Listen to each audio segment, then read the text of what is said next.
नमस्ते। चलो आगे चलते। Good evening. और क्या कर रहे थे हम लोग? न्यूक्लियर रिएक्टर हो गया था, वो तो ख़त्म हो गया। आगे चलते हैं, बीएससी वाली पे आ जाते हैं। बीएससी वाली पे आते हैं और सबसे पहले आपके सिलेबस को देख लो। सिलेबस में लिखा हुआ है न्यूट्रॉन प्रोटॉन हाइपोथेसिस। क्या लिखा हुआ है? Neutron proton hypothesis. किसके लिए थी न्यूट्रॉन प्रोटॉन हाइपोथेसिस? चैन सिंह विचार कर रहे थे कहाँ बैठूं कहाँ बैठूं है? गांव में ट्रक वर्क खरीद के पूरी ट्रकों की आबादी को बना के आए हैं। 4-5 खरीद लिए क्या? हाँ वो सॉरी ट्रैक्टर, मैं ट्रैक्टर को ट्रक बोल रहे थे। कितने 4-5 खरीद लिए क्या? अच्छा, मैंने कहा भाई साहब इसने तो पूरी ट्रैक्टर की पूरी दुनिया बसा रखी है। खड़ा खड़ा फोटो खिंचवा रहा है। तो क्या थी प्रोटॉन न्यूट्रॉन हाइपोथेसिस? किसके लिए थी? न्यूक्लियस के लिए। शुरुआत में पता नहीं था कि न्यूक्लियस के अंदर क्या है, तो लोगों ने क्या आइडिया लगाया था कि न्यूक्लियस के अंदर कुछ है, वो क्या हो सकता है। तो सबसे पहले आइडिया क्या लगाया कि न्यूक्लियस के अंदर जो हो सकता है वो क्या हो सकता है? इलेक्ट्रॉन्स और प्रोटॉन्स, क्योंकि उस टाइम तक न्यूट्रॉन्स का किसी को पता ही नहीं था। तो वहाँ से शुरू करते हैं हम। Proton electron hypothesis. Proton, syllabus में आपके लिखा हुआ है प्रोटॉन न्यूट्रॉन हाइपोथेसिस, ठीक है, लेकिन शुरू हम यहाँ से करते हैं ताकि पता चले कि कहाँ से कहाँ आई। Proton electron hypothesis for the composition of nucleus. Nucleus के अंदर है क्या उसको जानने के लिए हाइपोथेसिस दी गई है, प्रोटॉन इलेक्ट्रॉन हाइपोथेसिस। सबसे पहले इलेक्ट्रॉन और प्रोटॉन दो ही नॉन पार्टिकल्स थे, तो लोगों ने कहा कि मान लेते हैं कि इस न्यूक्लियस के अंदर प्रोटॉन्स और न्यूट्रॉन्स है। फिर कैसे मानेंगे? जैसे एक नाभिक ले लेते हैं, फॉर एग्जाम्पल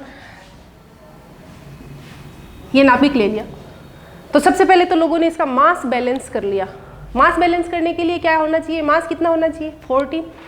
और 14 हमारे पास बैलेंस, मास के बैलेंस के लिए न्यूट्रॉनों का इलेक्ट्रॉनों का मास तो कुछ भी है नहीं, उनको लेने का मतलब नहीं है। तो ऐसे मान लिया कि न्यूक्लियस के अंदर 14 क्या है? प्रोटॉन्स है। ये तो मास बैलेंस हो गया।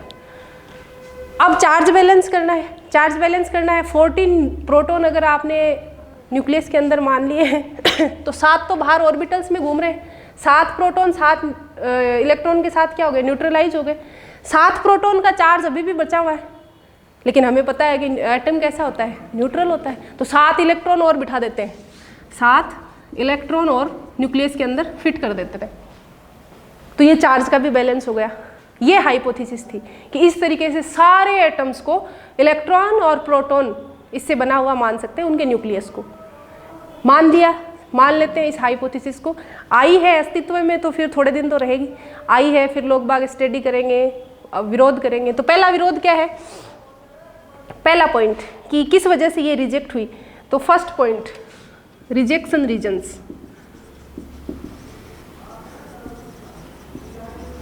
रिजेक्ट होने के क्या क्या रीजन्स है? First reason, energy of the electron inside the nucleus. Energy of electron inside the nucleus. पहली जो सबसे फेमस रिजेक्शन का कारण है वो ये है, जब ये हाइपोथेसिस दी थी तब तक हाइजेनबर्ग ने क्या दे रखा था? Uncertainty principle, delta X delta P X approximately equal to h×2। तो किसी पार्टिकल का मास आपको पता है तो वो कितनी जगह में खुद को कन्फाइन कर सकता है, मिनिमम कितनी जगह में कन्फाइन कर सकता है, वो हम हाइजेनबर्ग प्रिंसिपल से निकाल सकते हैं। जैसे कि मनीष को मेरे को बिठाना है और मैंने तुम्हें दे दिया कि ये लो पानी की बोतल, मनीष को बिठा दो इसके अंदर। पानी की बोतल में मनीष कैसे बैठेगा? प्रिंसिपल कहता है पानी की बोतल में मनीष कैसे बैठेगा। सेम वही बात यहाँ पे है। इलेक्ट्रॉन बैठ ही नहीं सकता। इलेक्ट्रॉन न्यूक्लियस के अंदर इतनी सी रेंज में, इलेक्ट्रॉन 10⁻⁻15 की रेंज में समा ही नहीं सकता, हाइजेनबर्ग कह रहे हैं। तो सबसे पहले इन्होंने रिजेक्ट कर दिया कि मेरे हिसाब से इतना हल्का पार्टिकल इतनी कम रेंज में, डायमेंशंस क्या है न्यूक्लियस की 10⁻⁻15 मीटर, एक फर्मी की रेंज में नहीं बैठ सकता। एटलीस्ट इसको कितनी जगह चाहिए, 1 एंगस्ट्रॉम बैठने के लिए, यहाँ नहीं बैठ पाएगा ये, तो इन्होंने ही रिजेक्ट कर दिया। इन्होंने कैसे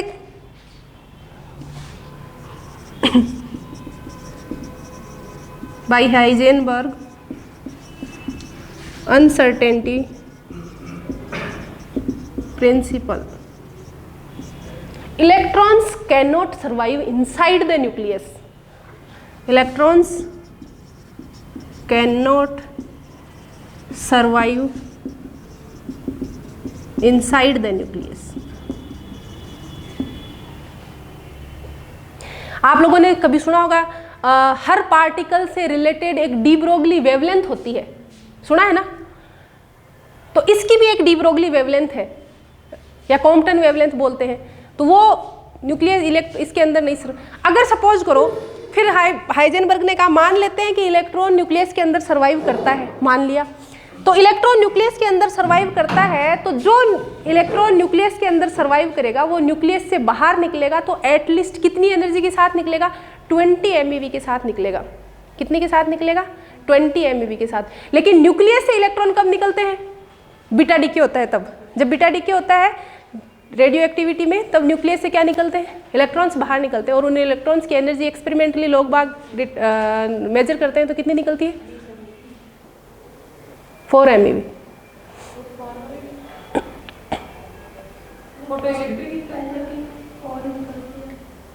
4 निकलती है, ठीक है।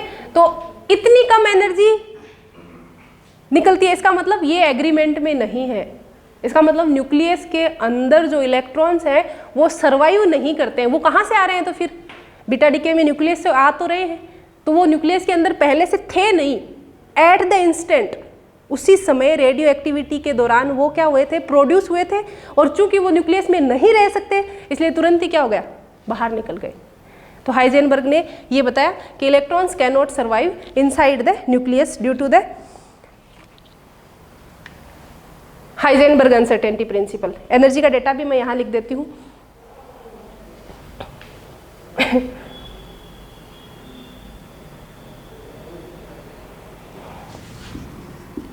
Energy of an electron coming outside from the nucleus is 4 MeV experimentally. Data याद रख लेना, ठीक है ना।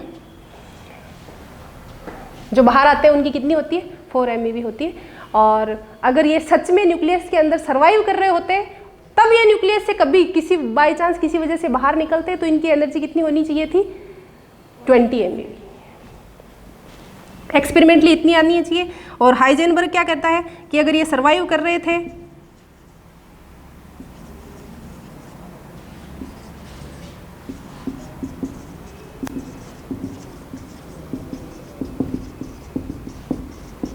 MeV इतनी होनी चाहिए। तो ये बहुत लार्ज डिफरेंस है, क्योंकि एनर्जीज एक तो MeV में और उसमें भी सिग्निफिकेंस डिफरेंट है। तो कोई ऐसा लग नहीं रहा है कि इलेक्ट्रॉन्स उसके अंदर सर्वाइव कर रहे हैं। सबसे पहले हाइजेनबर्ग ने रिजेक्ट कर दिया कि नहीं नहीं नहीं, इलेक्ट्रॉन्स नहीं है वहाँ पे, कुछ और ढूंढो। उसके बाद दूसरा रीजन, सेकेंड रीजन लिखते हैं, disagreement with the measured values of magnetic moments of nucleus.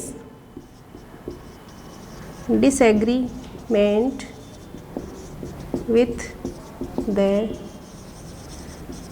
measured values of magnetic moment. Magnetic moment को क्या बोलते हैं हिंदी में, चुंबकीय आघूर्ण।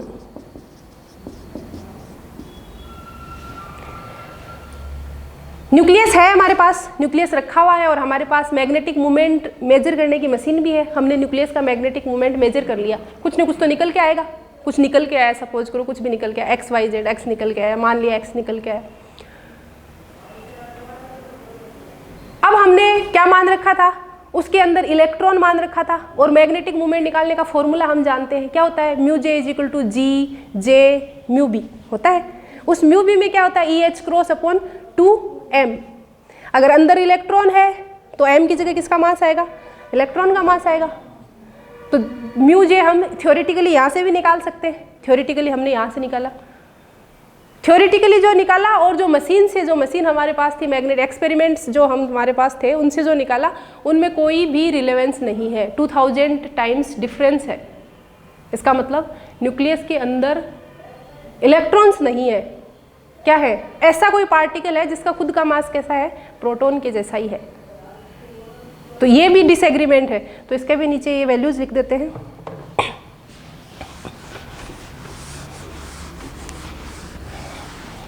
म्यू बी की वैल्यू कितनी होती है, ये एटॉमिक में हम काम में लेते हैं म्यू बी, इसको हम क्या बोलते हैं, बोर मैग्नेटॉन।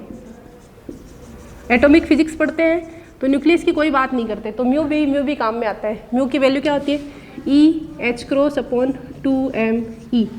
मास किसका, m stands for mass of electron. और कितना आता है ये लगभग निकल के, किसी को याद है 9.27 इंटू 10⁻⁻²4, क्या लिखूँ यूनिट, याद रखो जूल पर टेस्ला, क्या होती है, जूल पर टेस्ला, ठीक है। और न्यूक्लियस के अंदर हम क्या लिखते हैं, म्यू एन, क्या होता है, न्यूक्लियर मैग्नेटॉन। इसी सेम को क्या बोलते हैं, न्यूक्लियर मैग्नेटॉन। क्या आएगा, E H cross upon 2m p। इस बार मास किसका रखेंगे, बाकी सब तो सेम है, इस बार मास किसका है, प्रोटॉन का। और इस बार कितना आएगा, ये कितने गुना भारी है, 1857 गुना, इलेक्ट्रॉन से कितना ही भारी होता है लगभग, तो 1857 का भाग दे दो इसमें, तो ये आ रहा है 5.05। याद रखनी है आगे से आप लोगों को, इंटू 10⁻⁻27 जूल पर टेस्ला। तो एक्सपेरिमेंटली तो हमारा इतना आ रहा था जब एक्सपेरिमेंट से निकाला तो, और उस फॉर्मूले में अगर इलेक्ट्रॉन रख के थ्योरेटिकली कैलकुलेशन करते हैं तो इतना आता है। तो इन दोनों में तो कोई मैचिंग ही नहीं है, यहाँ 10⁻⁻24, यहाँ 10⁻⁻27। तो ये भी मैग्नेटिक मूवमेंट की मिसमैचिंग भी क्या कह रही है कि न्यूक्लियस के अंदर इलेक्ट्रॉन्स नहीं है, कुछ और सोचो, कुछ नया सोचो, राइट। तीसरा कारण, तो अब ये बताइए मेरे को, देयर इज ए क्वेश्चन कि the electron proton hypothesis predicts the values of magnetic moment more than experimental values, less than experimental values, equal to experimental values. Proton electron hypothesis से जो मैग्नेटिक मोमेंट्स आ रहे हैं वो experimental values के equal है, experimental values से ज़्यादा है, एक्सपेरिमेंटल वैल्यूज से कम है।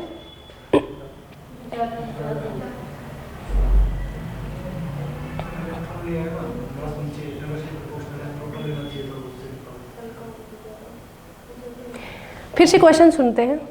Question is the magnetic moments predicted by the electron proton hypothesis are more than the experimental values, less than the experimental values, equal to the experimental values.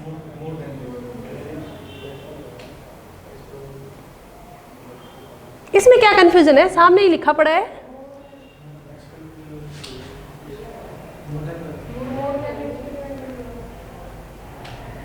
Jain Singh डर मत, हाँ एक बात बताओ, मैं अभी तो मैंने बताया एक्सपेरिमेंटल वैल्यूज से एक्सपेरिमेंट, जब एक बात बताओ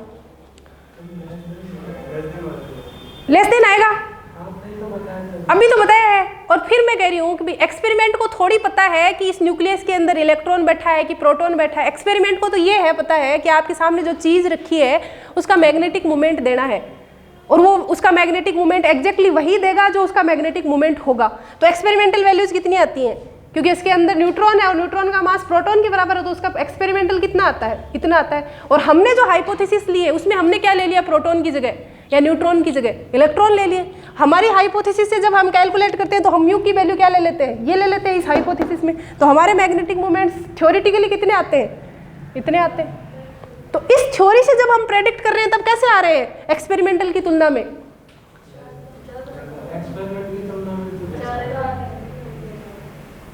हाँ राइट, ये माइनस लगा है ना, आई एम कन्फ्यूज्ड, माइनस लगा है चैन सिंह, हम दोनों कन्फ्यूज है। तो ये 10⁻⁻⁴ तो ज़्यादा आ रहा है, ठीक है ना। तो ये क्वेश्चन आए तो ध्यान से। तो थ्योरेटिकली कौन सा है, जो हमने फॉर्मूले से निकाला है, जी जे म्यू करके। तो उसमें तो क्या करते हैं, जी जे म्यू बी, एटॉमिक में तो हम कैलकुलेट करते हैं तब कैसे करते हैं, mu is equal to G J mu B. यही सेम काम हम न्यूक्लियर में, न्यूक्लियर फिजिक्स में जाते हैं तो इसी फॉर्मूले को फिर लगा लेते हैं। कैसे लगाते हैं, जी जे म्यू एन, कोई चेंज नहीं है, सिर्फ किसका फर्क है, इन दोनों का फर्क है। तो उन दोनों की वजह से कितने का फर्क आ जाता है, ये 10⁻³ का डिफरेंस आ जाता है, राइट। तीसरा कारण, थर्ड रीजन, ऐसे तो बहुत सारे रीजन्स हैं लेकिन 2-3 हम लिख लेते हैं। Third,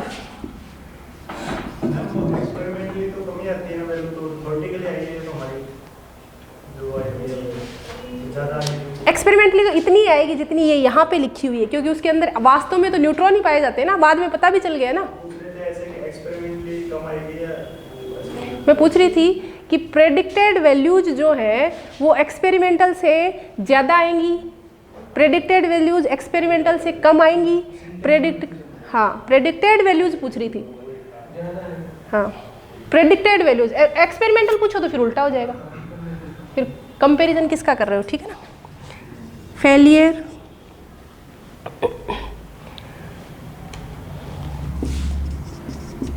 to explain the spin of nucleus. अब देखो हमने ये एग्जाम्पल लिखा हुआ है यहाँ पे, कैसा माना कि पहले तो भार मास बैलेंस कर लिया, तो 14 प्रोटॉन रख लिए, फिर चार्ज बैलेंस करना है, 7 इलेक्ट्रॉन 7 प्रोटॉन रख लिए। अब इस न्यूक्लियस की अगर ऐसा मान लेते हैं, प्रेडिक्शन है ना, एक मॉडल है कि भाई हम इलेक्ट्रॉन प्रोटॉन थ्योरी मान रहे हैं, हाइपोथेसिस है, ऐसा मान लेते हैं तो इसकी स्पिन कितनी आएगी, कितनी आएगी, कितने प्रोटॉन हो गए 14, कितने इलेक्ट्रॉन हो गए, टोटल तो 14 है ना, या अंदर 7 मान लो, तो कितनी आएगी न्यूक्लियस की स्पिन, कितनी आएगी ये बताओ।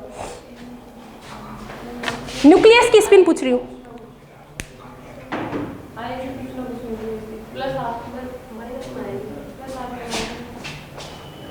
कितनी आएगी, 14 प्रोटॉन्स की वजह से 0, सारे पेयर्ड हो गए, एक अप एक डाउन, एक अप एक डाउन। 7 इलेक्ट्रॉन्स की वजह से 1 इलेक्ट्रॉन अनपेयर्ड बचा, तो कितनी आएगी 1/2, हाफ स्पिन आएगी, ठीक है। लेकिन इसकी स्पिन कितनी होती है, अभी तो हम जानते हैं ना कि इसके अंदर 14 प्रोटॉन और 7 इलेक्ट्रॉन नहीं होके 7 प्रोटॉन और 7 न्यूट्रॉन होते हैं, और स्पिन कितनी हो जाती है,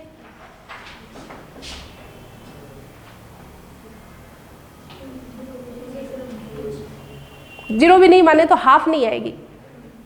एक प्रोटॉन अनपेयर्ड बचेगा और एक न्यूट्रॉन अनपेयर्ड बचेगा, दोनों अगर एक दूसरे के लास्ट में एंटी पैरेलल रहेंगे तो 0 आ जाएगी, पैरेलल रहेंगे तो 1 आएगी, तो हाफ नहीं आएगी। तो स्पिन जो एक्सपेरिमेंटली आ रही थी वो भी मैच नहीं कर रही है, क्योंकि एक्सपेरिमेंटली तो इसको भले ही हमें नहीं पता है, लेकिन इसको तो पता है ना इसके अंदर न्यूट्रॉन है, तो स्पिन उसी हिसाब से दिखाएगा। तो स्पिन भी इनकी मैच नहीं कर रही है, एक्सपेरिमेंटल वैल्यूज से इनकी स्पिन। अब उसी एग्जाम्पल को वापस लिख लेते हैं, 7 नाइट्रोजन 14, इस मॉडल से 14 प्रोटॉन्स 7 इलेक्ट्रॉन्स, स्पिन कितनी आएगी, हाफ, इस मॉडल से, इस हाइपोथेसिस से, ठीक है। और स्पिन कितनी होती है लिख लो, but the spin of 7 nitrogen 14 is equal to 1। दोनों पैरेलल होते हैं, दोनों स्पिन लास्ट में एक दूसरे के साथ एडिशन में कंट्रीब्यूट करती हैं, तो ये भी मैच नहीं कर रही है। तो ये भी कह रहा है कि ये थ्योरी सही नहीं है। ऐसे बातचीत चल रही है और लोग वाद विवाद में पड़े हुए हैं। इतने में चैडविक ने 1932 में किसका आविष्कार कर दिया? न्यूट्रॉन का। और लोगों ने दिमाग लगा लिया कि क्यों इसके साथ बहस कर रहे हो, न्यूट्रॉन को इसके अंदर रख देते हैं, सेम मास है तो मास भी बैलेंस हो गया, चार्ज वो न्यूट्रल है तो चार्ज भी बैलेंस हो गया। तो आ गई डिस्कवरी ऑफ न्यूट्रॉन। और भी बहुत सारे रीजन्स हो सकते हैं और लिखे भी होते हैं बुक्स में, कई बार 11 से लेकर 13 तक रीजन्स लिखे होते हैं कि क्यों ये हाइपोथेसिस रिजेक्ट कर सकते हो। डिस्कवरी ऑफ न्यूट्रॉन कब हुई थी? 1932। किसने की? ठीक है। तो न्यूट्रॉन की प्रॉपर्टीज कौन सी रिएक्शन थी? हमने पहले भी लिखी है, क्या थी? अल्फा पार्टिकल की बौछार करवाते हैं किस पे? बेरिलियम के नाभिक पे। ठीक है। क्या निकलता है? बेरिलियम कितना होता है? बेरिलियम का क्या है? Hydrogen, helium, lithium, beryllium. 4 ऊपर क्या है?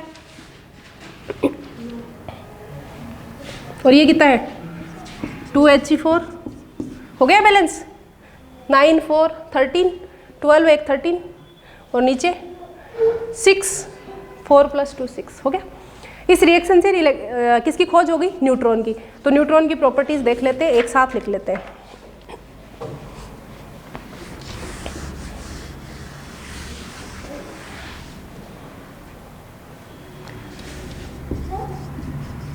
Properties of neutron.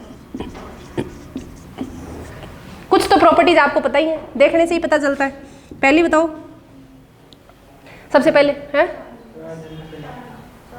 Charge independent नहीं बोल के उसको बोलो चार्ज न्यूट्रल है। न्यूट्रल चार्ज कुछ है ही नहीं। तो सबसे पहला क्या है? न्यूट्रल पार्टिकल है। न्यूट्रल पार्टिकल, न्यूट्रल मतलब Q = चार्ज कुछ नहीं है, चार्ज 0 है इस पे। और स्पिन वगैरह तो है ही। अगर इस पे चार्ज नहीं है, आप कह रहे हो इस पार्टिकल पे चार्ज नहीं है, तो इसको मैग्नेटिक फील्ड और इलेक्ट्रिक फील्ड से गुजारोगे तो क्या इस पे क्या कोई फर्क पड़ेगा? कोई फर्क नहीं पड़ेगा। So it will not deflect by the both electric and magnetic field.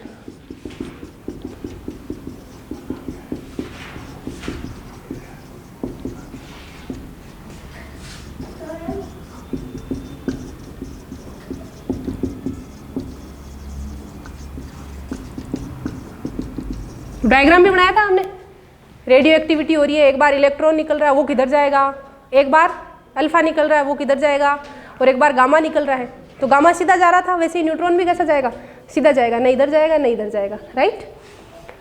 और किसी गैस का आयोनाइजेशन करेगा क्या? इस पे चार्ज नहीं है तो किसी भी गैस का आयोनाइजेशन ये नहीं करता है। डू नॉट आयोनाइज द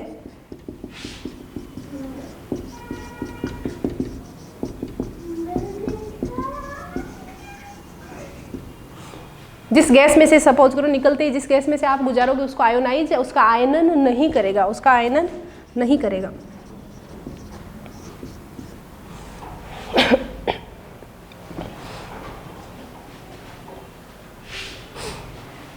अगर गैस का आयोनाइजेशन नहीं करेगा तो क्या न्यूक्लियर में ही हम पढ़ेंगे आयोनाइजेशन चेंबर, जिसको क्लाउड चेंबर भी बोलते हैं, क्या उसमें न्यूट्रॉन्स डिटेक्ट होंगे? आयोनाइजेशन चेंबर किस प्रिंसिपल पे काम करता है? जितनी ज़्यादा गैस आयोनाइज होगी उतने ही ज़्यादा क्या बनेंगे? आयंस बनेंगे। प्लस किधर जाएंगे? कैथोड की तरफ जाएंगे। माइनस किधर जाएंगे? एनोड की तरफ जाएंगे। जितने ज़्यादा अलग अलग आयंस अलग अलग इस पे इलेक्ट्रोड्स पे पहुँचेंगे उतनी ज़्यादा करंट फ्लो होगी, उतना ही ज़्यादा पोटेंशियल जनरेट होगा, वो हमें आउटपुट में दिखाई देगा। अगर न्यूट्रॉन गैस को आयोनाइज ही नहीं करेगा तो आयंस ही नहीं बनेंगे, आयंस अलग अलग इलेक्ट्रोड्स तक पहुंचेंगे नहीं तो हमें आउटपुट में कुछ नहीं मिलेगा। इसका मतलब बाई आयोनाइजेशन चेंबर और cloud chamber we can not detect neutrons. Neutron detect करने के काम में नहीं आता है क्या? Ionisation chamber. आयोनाइजेशन चेंबर से आप अल्फा डिटेक्ट कर सकते हो, बीटा डिटेक्ट कर सकते हो, न्यूट्रॉन डिटेक्ट नहीं कर सकते हो। ठीक है, तो लिखो neutrons are not detected in the ionization chamber और क्लाउड चेम्बर, राइट। एक दूसरी और पावर क्या होती है, अल्फा बीटा गामा की हमने दो पावर्स की आपस में कंपैरिजन किया था ना, आयोनाइजेशन पावर, दूसरी को क्या बोलते हैं, पेनेट्रेशन पावर। पेनेट्रेट करेंगे या नहीं करेंगे, करते हैं, तभी तो चारों तरफ डिटेक्टर के चारों तरफ हम बड़ी बड़ी कंक्रीट की दीवारें, फिर ये दीवारें लगा के उनको रोकना चाहते हैं। पेनेट्रेशन क्या करेंगे, पेनेट्रेशन करेंगे। और high ionization, high penetration power होती है, क्योंकि आयोनाइज तो करते नहीं है, तो कहीं भी इनकी एनर्जी लूज होगी नहीं, तो सारी एनर्जी किस में जाएगी, पेनेट्रेशन में जाएगी। तो इनकी आयोनाइजेशन पावर क्या होती है, अच्छी खासी होती है। तो नेक्स्ट लिखते हैं, they have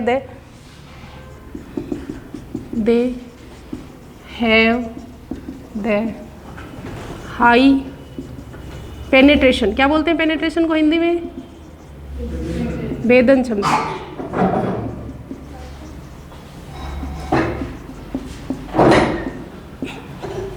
they have the high penetration power. ऐसा क्यों कि ये पेनेट्रेशन पावर इनकी हाई होती है, क्योंकि इन पे कोई चार्ज है नहीं। चार्ज है नहीं तो आजू बाजू के जो भी चार्जेज हैं उनकी वजह से कुलाम रिपल्सन या कुलाम अट्रैक्शन जो भी लगता है उससे ये इनकी जो काइनेटिक एनर्जी वो कम ज़्यादा होगी नहीं, इनकी वेलोसिटी कम होगी नहीं। जितनी एनर्जी है वो तो इनको सारी की सारी किस में जानी है, पेनेट्रेशन में ही जानी है। तो यही एग्जाम्पल आप ले लो, आपके पास जितनी भी एनर्जी है वो सारी पढ़ाई में जानी चाहिए। इधर उधर गई मूवी देखने, तो तफरिया करने घूमे तो वो एनर्जी कम हो जाएगी, इसकी एनर्जी कम नहीं होनी, सब न्यूट्रॉन बन जाओ। फोर्थ, फ्री न्यूट्रॉन स्टेबल है या नहीं है। फिफ्थ, फ्री न्यूट्रॉन, हवा में फ्री न्यूट्रॉन छोड़ दिया ये लो, टूट जाता है तुरंत। किस में टूटता है, प्रोटॉन प्लस साथ में कुछ एनर्जी जो भी पार्टिकल्स निकलते हैं। क्या एक फ्री प्रोटॉन को हवा में खुला छोड़ दिया जाए तो वो टूट जाएगा, क्यों, प्रोटॉन का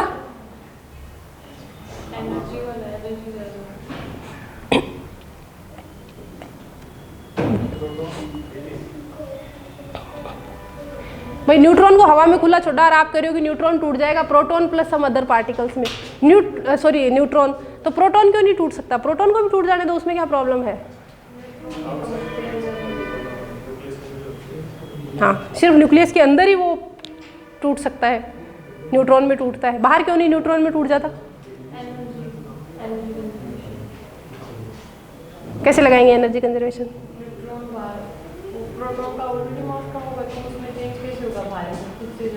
मास कंजर्वेशन, मास ही कंजर्व नहीं हो रहा है। न्यूट्रॉन तो कैसे चेंज होता है, न्यूट्रॉन चेंज होगा तो प्रोटॉन प्लस कुछ सम पार्टिकल्स, तो प्रोटॉन न्यूट्रॉन से तो थोड़ा हल्का ही होता है, वन थोड़ा सा फर्क तो होता है, 1.1 के आगे लिखते हैं 1.666, ऐसे एक के आगे लिखते हैं 1.67, थोड़ा सा फर्क होता है। तो न्यूट्रॉन तो ज़्यादा भारी है, तो न्यूट्रॉन टूटा, हल्का पार्टिकल बनाया, प्रोटॉन प्लस कुछ छोटे मोटे पार्टिकल और बना दिए। लेकिन आप प्रोटॉन को न्यूट्रॉन में तोड़ दो तो आपको बाहर से कुछ एनर्जी सप्लाई करनी पड़ेगी, बाहर से आप एनर्जी दो और वो एनर्जी मास में कन्वर्ट हो जाए तो प्रोटॉन न्यूट्रॉन में टूट सकता है। लेकिन हम कह रहे हैं हवा में पड़ा है तो कौन एनर्जी सप्लाई करेगा, कोई नहीं कर रहा। न्यूक्लियस में तो न्यूक्लियस खुद के फील्ड से एनर्जी सप्लाई करता है खुद, तो न्यूक्लियर फील्ड में तो प्रोटॉन न्यूट्रॉन में बदल जाता है, लेकिन हवा में पड़ा हुआ प्रोटॉन कभी भी न्यूट्रॉन में नहीं बदलता है। तो लिखे ए फ्री न्यूट्रॉन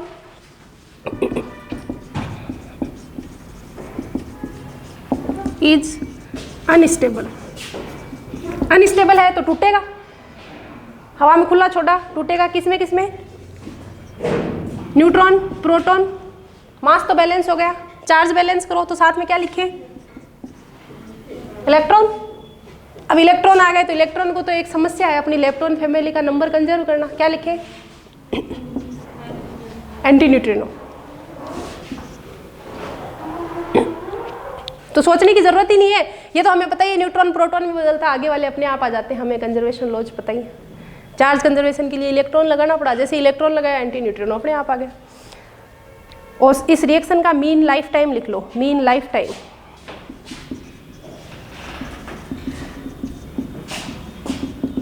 एवरेज या औसत आयुकाल कितना है, 880 सेकेंड।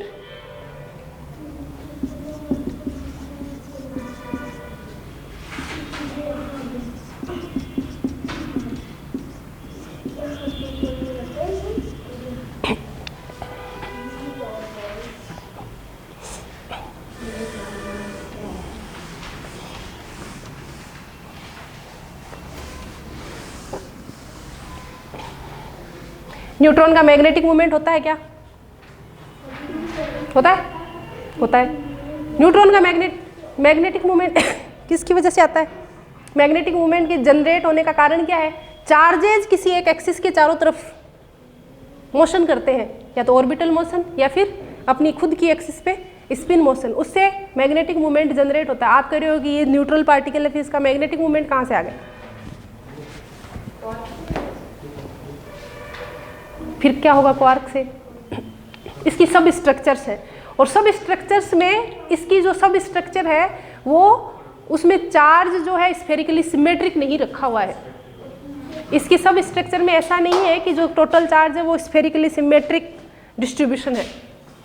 नेगेटिव इसका मैग्नेटिक मोमेंट आता है। इसका मतलब इसकी जो यहाँ पे ये जिसका इसका जो भी सेंटर है, एकदम ओरिजिन है इसका, इसको न्यूट्रॉन को भी हम स्फेरिकल मान लेते हैं ऐसा, तो एकदम सेंटर जहाँ है उसकी तरफ पॉजिटिव चार्जेस ज़्यादा इकट्ठे हो रखे हैं और नेगेटिव चार्जेस किधर है? बाहर की तरफ। वो एक्सिस से दूर मोशन कर रहे हैं ऐसे ऐसे, तो उनका मैग्नेटिक मोमेंट ज़्यादा आएगा। अंदर वाले पॉजिटिव का कम आएगा, दोनों एक दूसरे में से क्या होंगे? कैंसिल आउट होंगे। तो बच्चा की किसकी वजह से? नेगेटिव की वजह से बचेगा।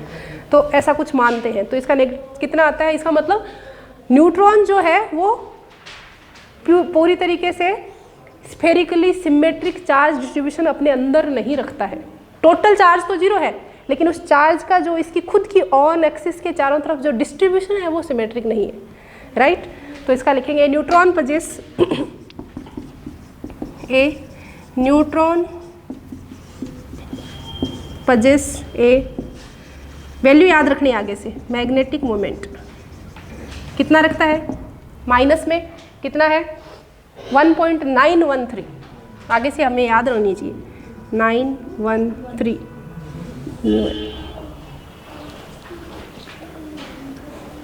हेलो हेलो, ठीक है। -1.913 न्यूक्लियर मैग्नेटोन। म्यू एन किसको बता रहा है? न्यूक्लियर मैग्नेटोन को, ठीक है, न्यूक्लियर मैग्नेटोन, ठीक है। तो ये हो गई न्यूट्रॉन। इसके बाद हमारी आती है, जब न्यूट्रॉन आ गया, इलेक्ट्रॉन प्रोटॉन हाइपोथेसिस रिजेक्ट हो गई कंप्लीटली, तो नई हाइपोथेसिस आई, that is known as the proton neutron hypothesis. और आपके सिलेबस में लिखा हुआ है, आप लोग खोल के चेक कर सकते हैं, प्रोटॉन न्यूट्रॉन हाइपोथेसिस। आपका बीएससी वाला जो सिलेबस है उसमें लिखा है प्रोटॉन न्यूट्रॉन हाइपोथेसिस। अब हमने मान लिया है, वैज्ञानिकों ने बता दिया हमें कि न्यूक्लियस किसका बना हुआ है? न्यूट्रॉन्स और प्रोटॉन्स का बना हुआ है। तो जैसे X, वही एक एलिमेंट ले लिया, एटॉमिक ये है, तो इसमें प्रोटॉन्स का नंबर किसके बराबर है? Z के बराबर, और न्यूट्रॉन्स का नंबर A - Z के बराबर। इतने न्यूट्रॉन्स, और अब सारे न्यूक्लियस इस तरीके से बने हुए हैं, ये हमने मान लिया है, और इस पर हम अभी भी कायम हैं, अभी भी बिलीव करते हैं, अभी भी कन्विंस्ड हैं, ठीक है। ओके, अगर ऐसा मान लिया है न्यूक्लियस एग्जिस्टेंस में है, तो फिर न्यूक्लियस की कुछ प्रॉपर्टीज होनी चाहिए। तो न्यूक्लियस की प्रॉपर्टीज के साथ शुरू करते हैं जल्दी जल्दी। Properties of the nucleus.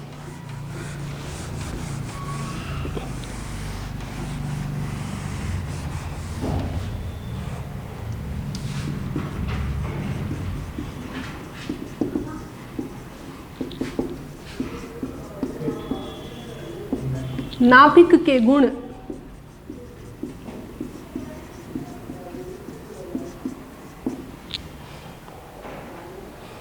गुणों से शुरू करते हैं, तो पहले भी हमने थोड़े बहुत देखे हैं 11th-12th के हिसाब से। फर्स्ट, मास। मास कितना होना चाहिए? कितना द्रव्यमान होता है? न्यूक्लियस का मास किसके बराबर होता है?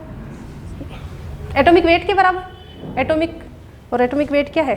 ए के बराबर। न्यूक्लियस का मास किसके बराबर है? ए के बराबर। कैसे निकालते हैं mass of A nucleus? Mass of A nucleus कैसे लिखते हैं हम लोग? कितने प्रोटॉन हैं? Z इंटू एक प्रोटॉन का भार, प्लस कितने न्यूट्रॉन हैं इंटू एक न्यूट्रॉन का भार। ये न्यूक्लियस का मास है। ये हमारे हिसाब से है, हमारे हिसाब से ये होना चाहिए, लेकिन ऐसा आता नहीं है। हम एक्चुअल मास जब मशीन पे न्यूक्लियस को रखा हुआ है मशीन पे, तो उसका एक्चुअल मास निकल के आता है, कितना आता है? ये जो हम सोच रहे हैं वो माइनस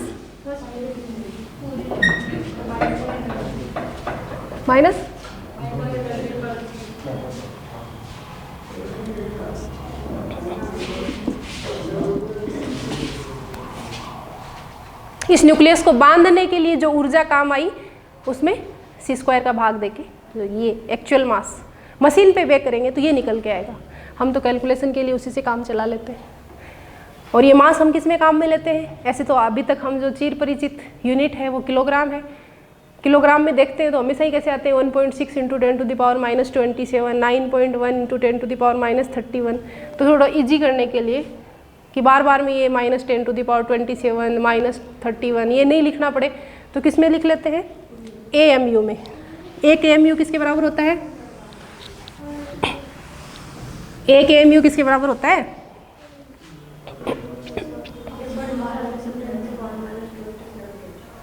एक AMU बराबर, दोबारा बोलो।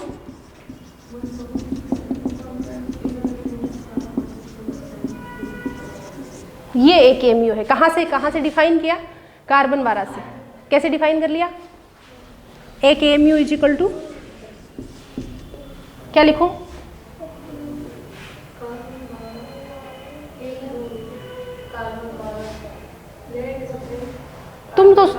तुम सोचो मत, तुम जल्दी जल्दी बोलो।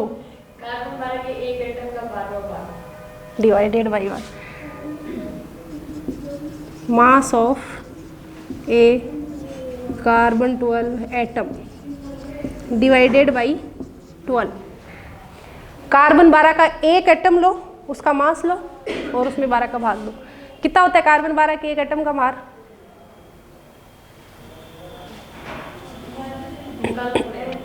इतना कोई घंटे भर थोड़ी निकालेगी, जल्दी से बोल। 12/Na 12 ग्राम। इसके ऊपर जो लिखा रहता है 12, ये क्या है? ग्राम में होता है। 12 ग्राम किसका भार है? आवोगाद्रो नंबर के बराबर एटम्स का, Na के बराबर नंबर एटम्स का। तो एक एटम का कितना हो जाएगा?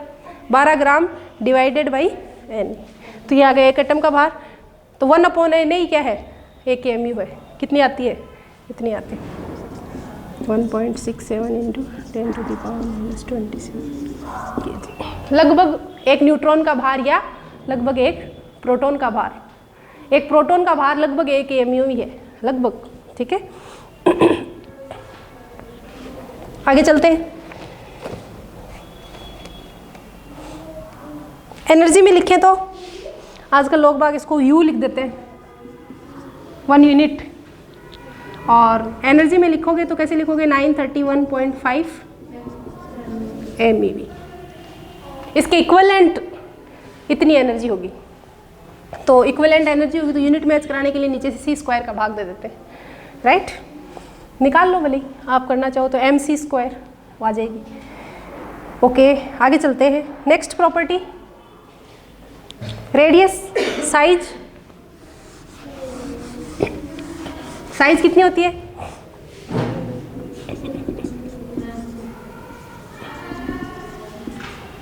कितनी होती है? R प्रोपोर्शनल किसकी होती है? प्रोपोर्शनलिटी का निशान हटाते हैं तो कितना आ जाता है? एक कांस्टेंट, उसको R0 लिख दिया। और R0 की वैल्यू लगभग कितनी होती है? अलग अलग बुक्स में अलग अलग लिखा रहता है। सबसे ज़्यादा 1.2 लिखते हैं, बाकी 1.2 से 1.4 फर्मी, या 1.2 से लेके 1.4 × 10⁻−15 मीटर। बात एक ही है, ठीक है? ये न्यूक्लियस की साइज है। न्यूक्लियस की साइज आ गई तो अब इसका डेंसिटी निकालो। दो तरीके की डेंसिटी हो सकती है। एक को क्या बोलते हैं? मास डेंसिटी, और एक को क्या बोलते हैं? Charge density. Mass density, third density.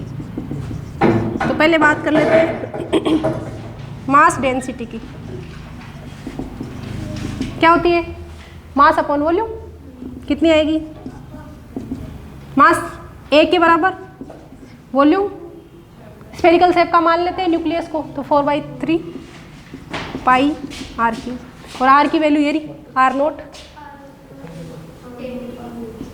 ठीक है। तो कितनी आ गई 1/4 पाई R0 A, ठीक है। और इसको लोग बाग कैलकुलेट कर लेते हैं, कितना आता है, कितना आया था 2 kg/मीटर, ठीक है। ये तो है मास डेंसिटी।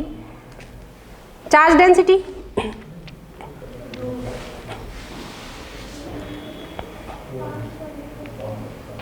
कितनी आएगी, चार्ज डेंसिटी कैसे निकालोगे, चार्ज अपॉन वॉल्यूम, रो जिसको बोलते हैं। उस एक्सपेरिमेंट को क्या बोलते हैं, क्या बोलते हैं उस एक्सपेरिमेंट को, क्या बोलते हैं, चार्ज डेंसिटी निकालने वाले उस एक्सपेरिमेंट को क्या बोलते हैं, होफस्टेडर का एक्सपेरिमेंट। क्या बोलते हैं, होफस्टेडर का प्रयोग। बीएससी वाली बुक में भी लिखा रहता है, क्या होता है, होफस्टेडर का प्रयोग।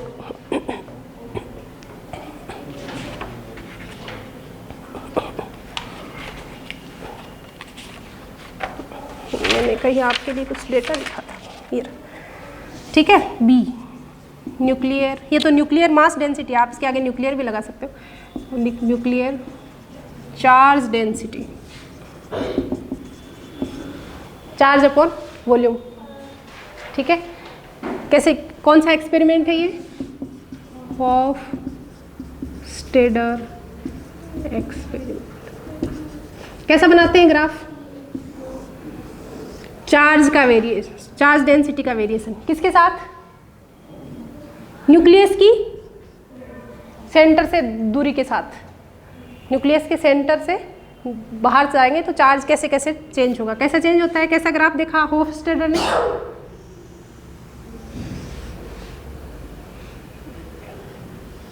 ऐसा ग्राफ आता है। होफस्टेडर ने देखा कि चार्ज यहाँ थोड़ी देर लगभग फिक्स रहता है, फिर कम होते होते और कम हो जाता है। यहाँ पे चार्ज मैक्सिमम मान लेते हैं, चार्ज डेंसिटी ρ0 मान लेते हैं। जहाँ पे चार्ज डेंसिटी इस मैक्सिमम की आधी रह जाती है, वो दूरी ये मान लेते हैं। इस यहाँ कितनी हो गई ρ0/2। यहाँ पे जो R आती है वो क्या कहलाती है, न्यूक्लियस की रेडियस। क्या कहलाती है, न्यूक्लियस की रेडियस, ऐसे डिफाइन कर रखा है। फिर चार्ज डेंसिटी कम होते होते होते होते सपोज करो इनिशियल की ρ0 की कितनी होगी 0.9 ρ0,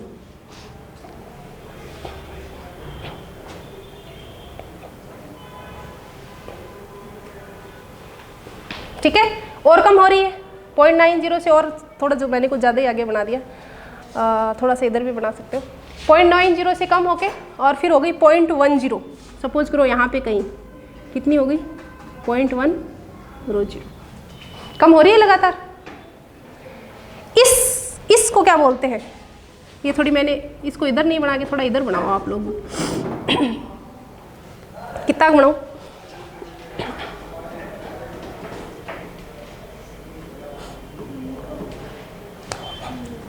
पॉइंट 9 कहाँ पे आएगी, यहाँ पे करीब, और ज़्यादा, ये भी ज़्यादा ही हो रहा है थोड़ा सा, थोड़ा सुंदर ग्राफ बनाने के लिए करीब यहाँ बनाओ। और ये 0.1, ये 0.9 ρ0 और ये 0.1 ρ0। इस मोटाई को, इसको बोलते हैं कि ये न्यूक्लियस की मोटाई है, न्यूक्लियस की जो सरफेस है उसकी मोटाई है। ये डिफाइन कर रखा है कि चार्ज डेंसिटी जहाँ पे 0.9 हो जाती है इनिशियल की, वहाँ से 0.1 तक कम होती है, उसको बोलते हैं, क्या बोलते हैं, स्किन डेप्थ, ठीक है। या फिर बोलते हैं एक टर्म और मैंने आज लिखा था कहीं से, क्या बोलते हैं, सरफेस विड्थ। दो चीज़, दो नाम ले सकते हो आप लोग इसका। ये इतनी मान लेते हैं सपोज करो इसकी, ये टी, लोग बाग टी से भी शो करते हैं, नया सिंबल आज एस भी मैंने देखा था, कोई भी कैसे भी कर लो। तो टी या एस, इसको क्या बोलते हैं, सरफेस विड्थ, किसकी सरफेस विड्थ है? नाभिक की सतह की। नाभिक के चारों तरफ एक सरफेस है, उसकी विड्थ कितनी है? इतनी है। या नॉर्मल हम काम में लेते हैं, क्या लेते हैं? स्किन थिकनेस, सतह की मोटाई। क्या काम में लेते हैं? Skin thickness. कोई सा भी वर्ड बोलो, बात एक ही है। कहाँ से कहाँ हो जानी चाहिए चार्ज, वॉल्यूम चार्ज डेंसिटी? 0.9 से 0.1। और ये जनरली आती कितनी है? 2.5 फर्मी। कितनी आती है? ये लगभग निकल के आती है 2.5 फर्मी। ये जो चार्ज डेंसिटी का वेरिएशन है, इसके लिए लोगों ने ग्राफ फिट किया और एक इक्वेशन फिट करने की कोशिश की। कैसी इक्वेशन आती है? ऐसी आती है, ρ = ρ0 upon 1 plus exponential r minus r upon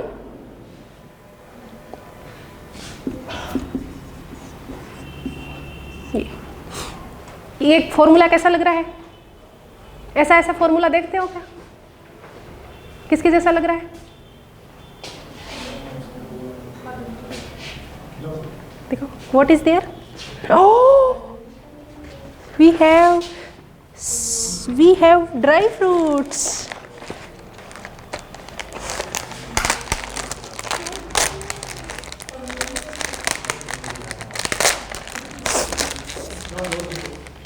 भैया को दो, लो लो, जाओ, इधर से जाओ, इधर से, इधर से।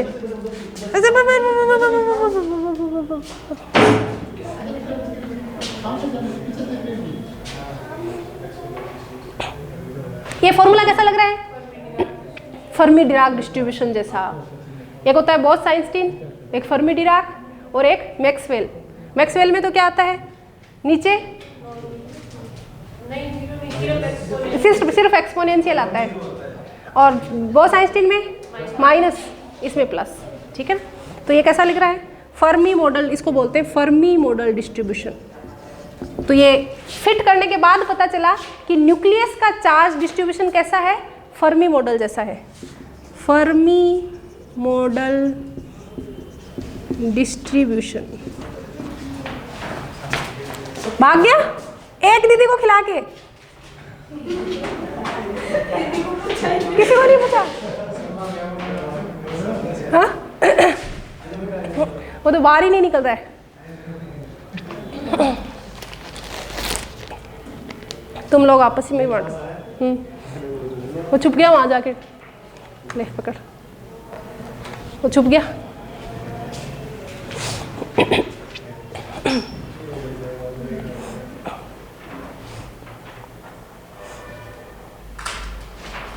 तो रेडियस कहाँ होगी? एक तो हमें ये याद रखना है, रेडियस आर किसको बोलेंगे? न्यूक्लियस की। जहां पे न्यूक्लियस की चार्ज डेंसिटी, उसकी मैक्सिमम चार्ज डेंसिटी की कितनी हो जाएगी? आधी। तो आर को कैसे डिफाइन करते हैं? R = R। R कौन सी R है? Where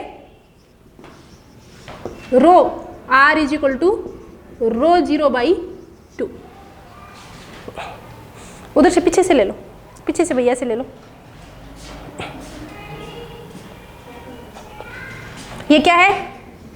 radius of nucleus, radius of nucleus, right?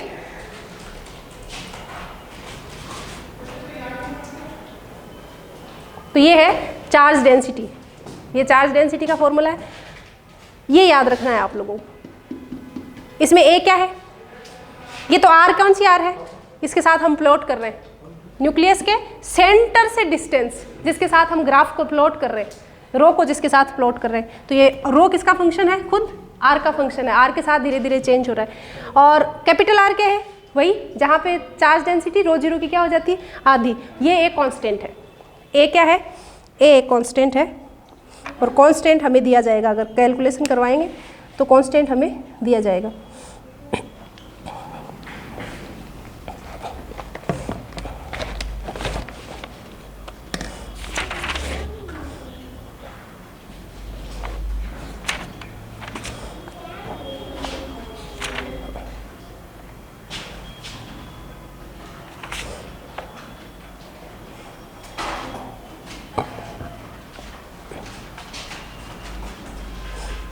यहाँ पे छोटे छोटे से 2-3 न्यूमेरिकल दे रखे हैं, एक कर लेते हैं, 2 कर लेते हैं।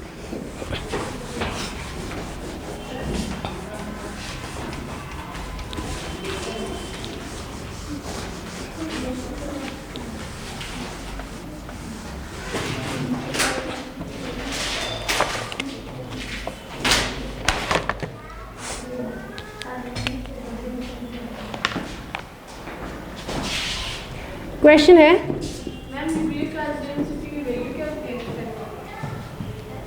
एक्सपेरिमेंटल वैल्यू बहुत ही अजीब सी होती है, याद रखने की ज़रूरत नहीं है, ठीक है ना।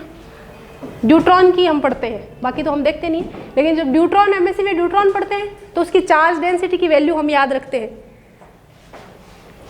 उसकी याद रखते हैं। तो वो भी बहुत अलग टाइप से वो कहते हैं कि फलाने फलाने एक्सपेरिमेंट से हमने निकाली है तब ये इतनी आ रही है, तो उसको याद रखने की ज़रूरत नहीं है, ठीक है। एक स्थायी नाभिक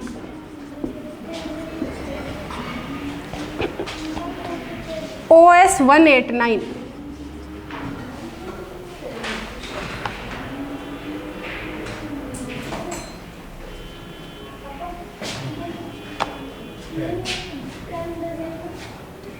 की त्रिज्या एक दूसरे स्थायी नाभिक से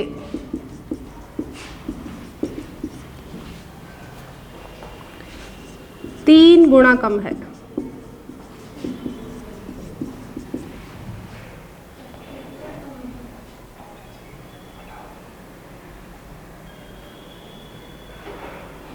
तीन गुना ज्यादा है, ठीक है।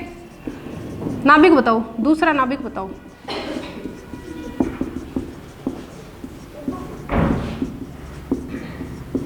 दूसरा नाभिक बताओ क्या होगा, कैसे निकालोगे? R = जल्दी बताओ, सबसे पहले कौन बताएगा? 1 मिनट में करना है ना, ये थोड़ा इजी है तो 30 सेकंड बचा लो, 30 सेकंड में कैलकुलेशन कर लो।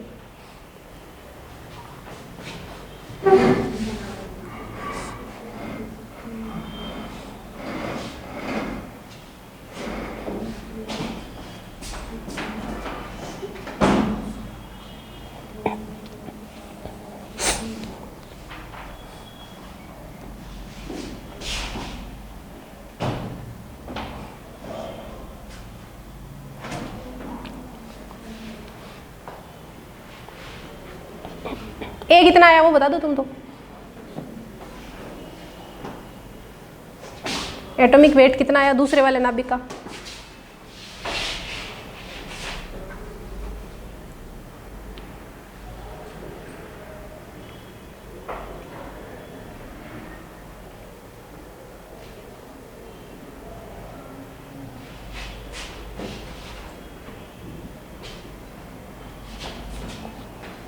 नीलम बहुत धीरे धीरे कर रही हो भाई, बहुत ही धीरे धीरे करो, थोड़ी जल्दी जल्दी करो। रेणु इतनी धीरे धीरे क्या कर रही है? थोड़ी जल्दी जल्दी निपटा भाई।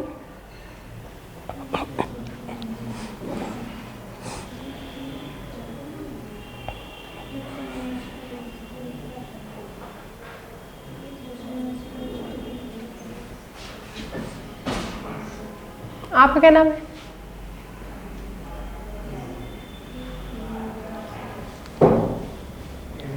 हेमंत, ठीक है। बताओ क्या आया? पता नहीं चला कैसे करना है? R = R0 A⁴ कर लो। R1/R2 = R0 से R कट जाएगा, A1/A2 1/3।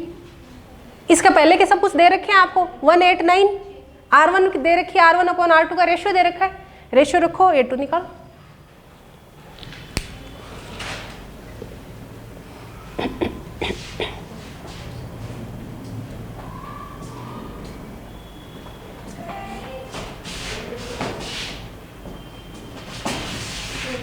Seven, very good.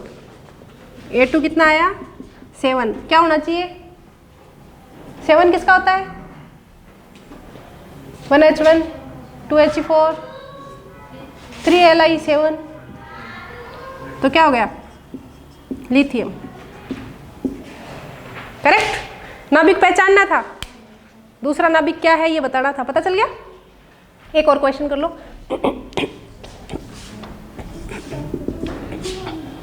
थोड़ी कैलकुलेशन फास्ट करो। यदि हाइड्रोजन परमाणु की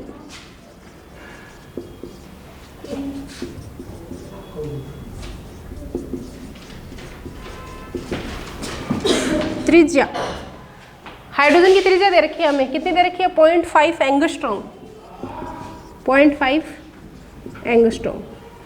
ठीक है। क्वेश्चन है तो इसके परमाणवीय घनत्व व नाभिकीय घनत्व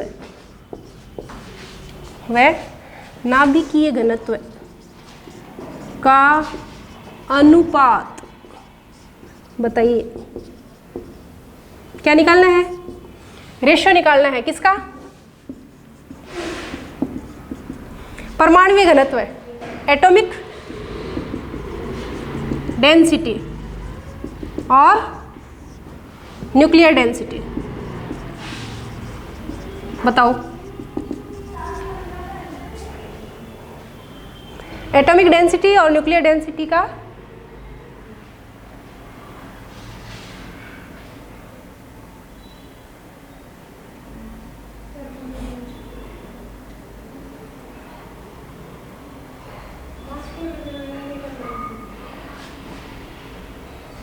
क्या? मास में?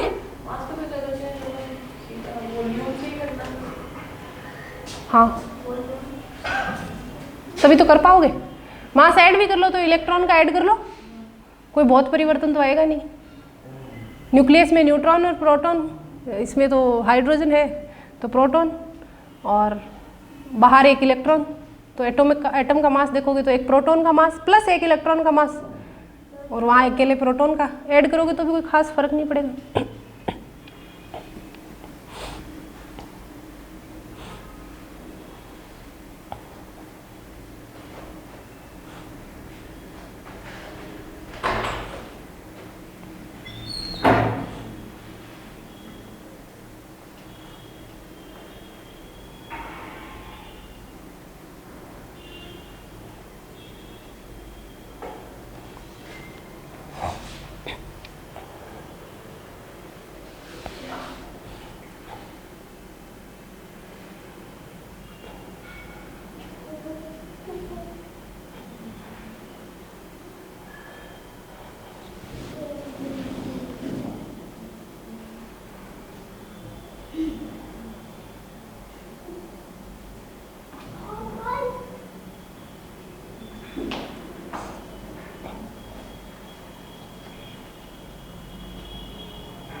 क्या चैन सिंह कितना है?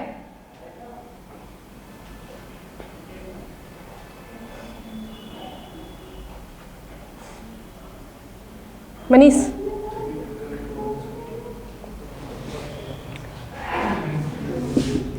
थ्री इंटू यूनिट तो कुछ आएगी नहीं क्योंकि दोनों डेंसिटी बटा डेंसिटी। -15 तक तो ठीक है, इधर थोड़ा सा हाँ हाँ वो उसी से थोड़ा सा, ये इन्होंने 1.25 लेके किया है, बाकी ठीक है।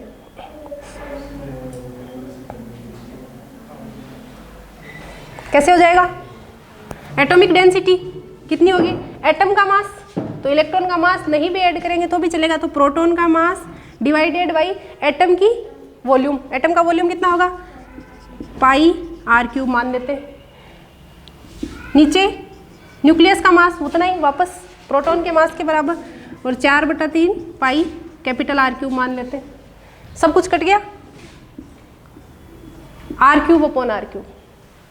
मोटा मोटा यही डिफरेंस रहा है। अगर आर नोट को छोड़ देते हो तो आर बराबर क्या होता है, R naught A to the power 1/3, उसको छोड़ देते हैं तो आर नोट की वैल्यू पे अब डिपेंड करेगा कि आपकी एग्जैक्ट वैल्यू क्या आएगी। तो आर नोट की वैल्यू इसने दे रखी है 1.25, कोई 1.3 दे देगा, कोई 1.4 दे देगा, जो भी वैल्यू आएगी उस हिसाब से आप कैलकुलेट कर लो। तो लगभग पावर यही रहेगी 10 टू द पावर -15, ये 3 के साथ थोड़ा थोड़ा इधर उधर, राइट।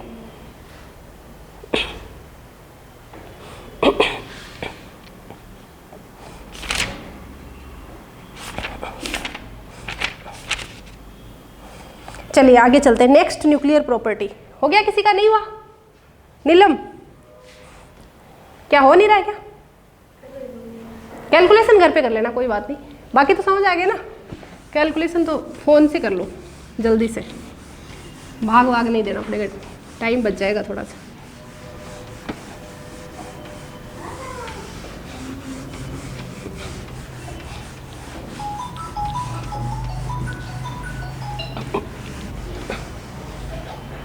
नेक्स्ट न्यूक्लियर प्रॉपर्टी, कोणीय संवेग। 2 हुई ना, थर्ड है ना?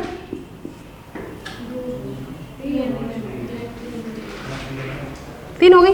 क्या क्या हो गया? मास, चार्ज और डेंसिटी।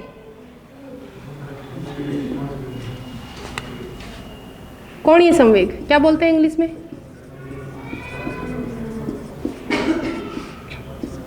क्या बोलते हो कोणीय संवेग को? Angular momentum.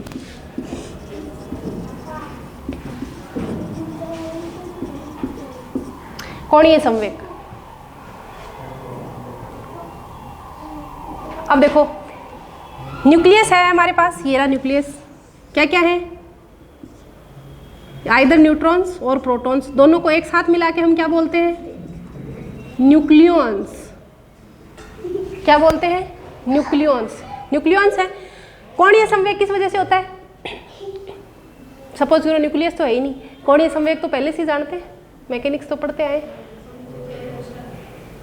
किसी एक्सिस के चारों तरफ या अपनी खुद की ऑन एक्सिस पे मोशन की वजह से ये पार्टिकल्स मूव कर रहे हैं, न्यूट्रॉन्स और प्रोटॉन्स। तो जैसे एटम का मानते हैं, एटॉमिक मॉडल, बोर मॉडल की एटम में इलेक्ट्रॉन्स जो हैं वो ऐसे ऐसे मोशन करते हैं, ठीक इनका भी वैसे ही मान लेते हैं कि न्यूट्रॉन्स एक ऐसे मोशन कर रहे हैं और एक अपनी एक्सिस पे ऐसे मोशन कर रहे हैं, दोनों मान लेते हैं। तो जो ऐसे मोशन करते हैं इसको क्या बोलते हैं?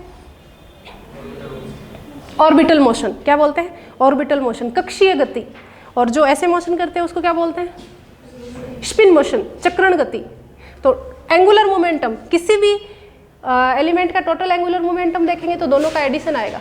दोनों ही वेक्टर क्वांटिटीज है, दोनों का वेक्टर एडिशन होके final resultant total momentum of the element निकल के आएगा। तो पहले लिख लेते हैं फर्स्ट ऑर्बिटल एंगुलर मोमेंटम। किसकी वजह से है? Due to the orbital motion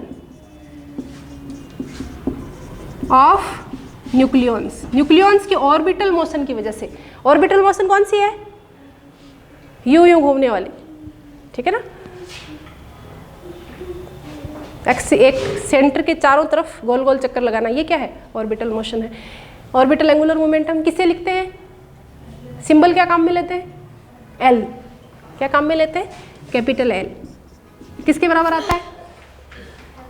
L L plus 1 H cross, under root L L plus 1 H cross. H cross क्या है? प्लांक का कांस्टेंट है। एल क्या है? Small L, orbital quantum number.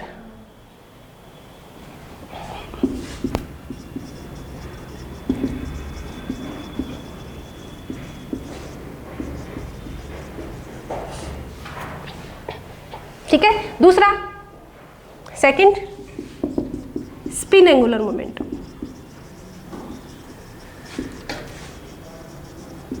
क्या बोलते हैं हिंदी में इसको? कक्षीय, कक्षीय कोणीय संवेग। इसको क्या बोलते हैं? चक्रण कोणीय संवेग।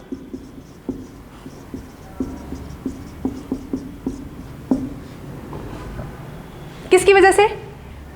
Due to the spin motion of nucleons, चक्रण गति के कारण। किसके कारण? चक्रण गति के कारण। इसकी वजह से जो मोमेंटम आता है, सॉरी, जो मैग्नेटिक मोमेंट आता है उसको बोलते हैं ऑर्बिटल एंगुलर मोमेंट, और इसकी वजह से जो आता है उसको बोलते हैं इंट्रिंसिक या स्पिन भी बोलते हैं। तो स्पिन और इंट्रिंसिक हमेशा क्या होती है? एक ही बात है, और ऑर्बिटल अलग है। नेज, हिंदी में क्या लिखा रहता है? नेज, चक्रण गति। तो स्पिन को आप कहीं कहीं इंट्रिंसिक भी, ये इसकी जगह ये नाम भी लिखा रहता है, इंट्रिंसिक, नेज, हाँ प्योर। तो उसमें फिर ऑर्बिटल मोशन शामिल नहीं है, सिर्फ और सिर्फ क्या शामिल है? स्पिन शामिल है। ठीक है, कैसे लिखते हैं? वही एस से लिखते हैं। एंगुलर मोमेंटम एक वेक्टर क्वांटिटी है, पता है सबको। कैसे लिखते हैं? √s s+1 h cross. s क्या है? Spin quantum number.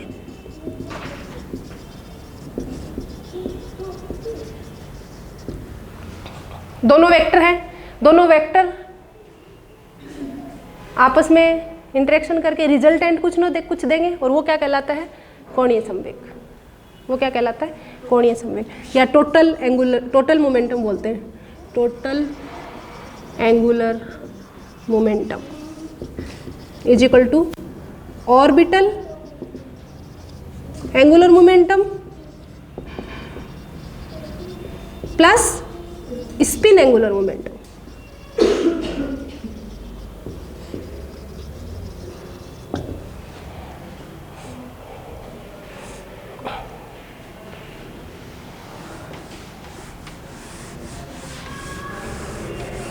किससे लिखते हैं टोटल को हम लोग? जे से, capital J, vector is equal to j+1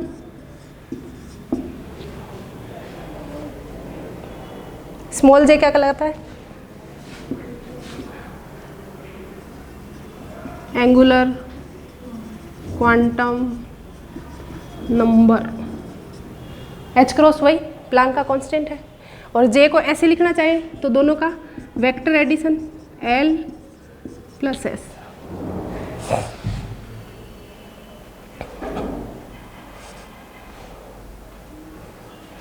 ठीक है, फिर इनके z कंपोनेंट, z किसके बराबर होता है? j का थर्ड घटक j mj h क्रॉस। ठीक है, m की खूब सारी वैल्यूज हो सकती हैं। mj की कितनी वैल्यूज हो सकती हैं? 2j+1। mj की टोटल कितनी वैल्यूज हो सकती हैं? 2j+1। कहाँ से लेके कहाँ तक? -j से लेकर बीच में 0 और फिर j+1 तक। इतनी वैल्यूज, वो सब पे लागू है, s पे भी लागू है। और s की तो दो ही वैल्यूज है। s का चक्कर थोड़ा सा सिंपल है, या तो +½ या -½ और कन्वेंशन क्या कहता है?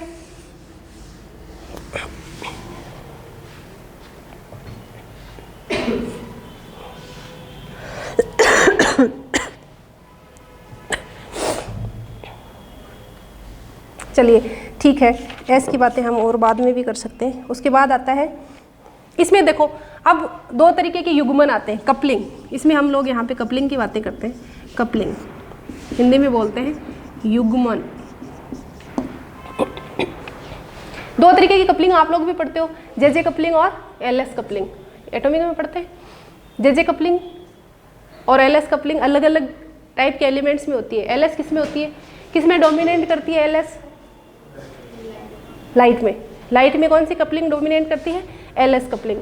तो पहला लिखते हैं एलएस कपलिंग। कैसे होती है, क्या है एलएस कपलिंग? अब ये बताओ कैसे होगी?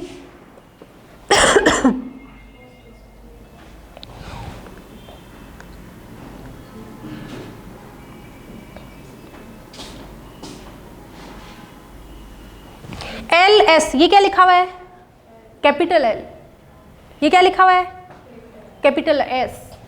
कैपिटल एल का मतलब एक न्यूक्लियस है हमारे पास। न्यूक्लियस के अंदर खूब सारे क्या है? न्यूक्लियॉन्स है। खूब सारे न्यूक्लियॉन्स है, और खूब सारे न्यूक्लियॉन्स का अलग अलग एल है। स्मॉल एल, एल सबका क्या है? अलग अलग है।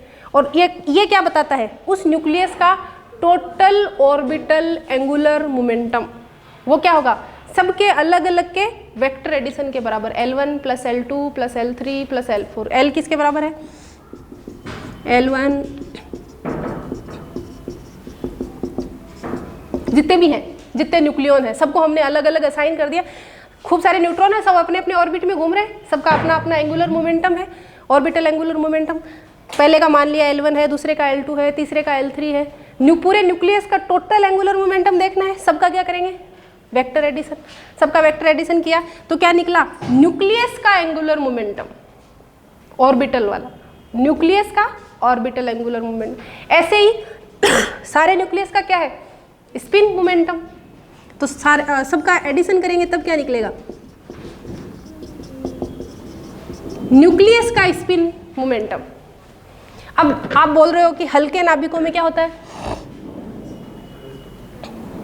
LS कपलिंग किसको बोलते हैं, LS कपलिंग बोलते हैं इस कैपिटल L और इस कैपिटल S का आपस में ऐड होना क्या कहलाता है, LS कपलिंग। J बनाने के लिए टोटल J, न्यूक्लियस का टोटल J लिखेंगे तो L और S को ऐड करेंगे, ये क्या कहलाता है, LS कपलिंग। क्या यहाँ पे हल्के नाभिकों में LS कपलिंग होगी, होगी या नहीं होगी,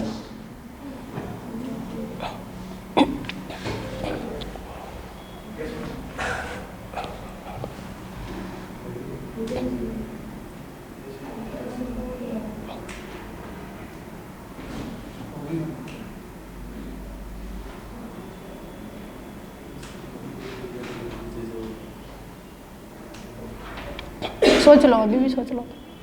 हल्के नाभिकों में LS कपलिंग नहीं होती है, क्या होती है, JJ होती है।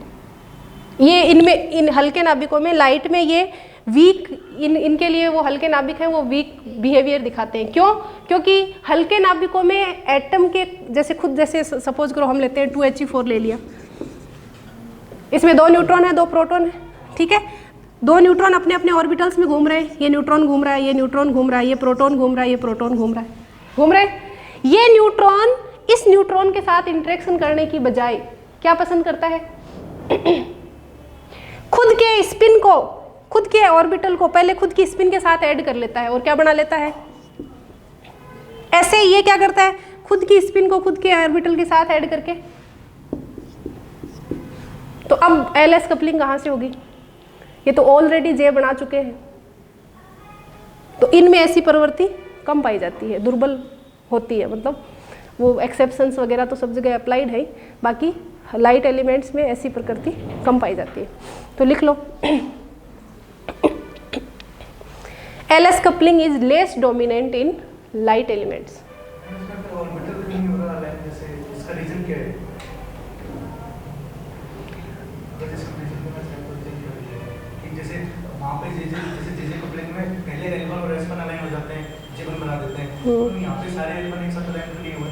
उसके लिए टाइम नहीं मिलता, एटॉमिक रीजन देती है कि उसके लिए टाइम ही नहीं मिलता।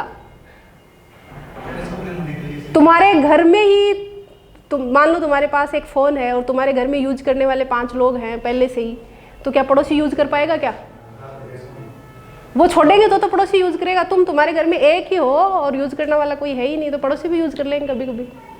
तो इसको टाइम ही नहीं मिलता, इसके लिए ये लोग कहते हैं कि इसको टाइम ही नहीं मिलता। इसकी दोनों के आपस में इंटरेक्शन इतनी स्ट्रांग होती है कि जब तक पड़ोस वाला L इसके साथ इंटरेक्शन करे, क्योंकि टोटल L बनाने के लिए तो सबके L आपस में इंटरेक्ट करने चाहिए ना, तो जब तक इसका वाला L इसके साथ इंटरेक्ट करे तब तक इसका L इसके खुद के S के साथ इंटरेक्ट कर लेता है। ये सभी बच्चों को कन्फ्यूजन है। हाँ, अपने कॉलेज वाले पेपर में ये हमने जो टेस्ट सीरीज रखी थी उसमें 2 बार ये क्वेश्चन आया था और दोनों बार ही बहुत बहस हुई, लेकिन यही सही है, बुक्स यही लिख रही है और यही सही है, ठीक है। उसको अब देखो हम यहाँ पे समझने का मेरे को लगता है कि थोड़ा सा डिफरेंस है। कैसे, हम LS कपलिंग किसको मान रहे हैं, जो बच्चे जैसे तुम उल्टा बोल रहे हो वो तुम लोग LS कपलिंग किसको मान रहे हो, इस पर्टिकुलर एक न्यूक्लियन के L और S को आपस में जुड़ने को LS कपलिंग मान रहे हो तुम लोग। तो फिर तो ये यही डोमिनेट करेगी अगर ये नहीं मान रहे हो तो, या फिर समझने में यही डिफरेंस है और कोई डिफरेंस। जो लाइटर एलिमेंट्स है ना, जैसे उसमें दो है, दो हाँ आउटर सेल में है, तो L1 और L2 दोनों अलाइन होंगे, पहले वो L देंगे, टोटल L देंगे, ऐसे S1 और S2 अलाइन होंगे लाइटर में, टोटल S देंगे, उसके बाद वो LS कंप्लीट होगी। और हेवियर में मैम L1 और S1 अलाइन होंगे, J1 देंगे, L2। लेकिन ये मेरे साथ पहले भी प्रॉब्लम थी, वापस अपन देख लेंगे, ये उस दोनों पे पेपर में आई थी तब भी काफ़ी बार ये सेम प्रॉब्लम रही, लेकिन यहाँ पे यही है अभी के डेटा के हिसाब से, अभी मैं राइट लिख रही हूँ बुक्स के हिसाब से, ठीक है। तो ये हैवियर क्या लिखेंगे, it is less dominant in light elements.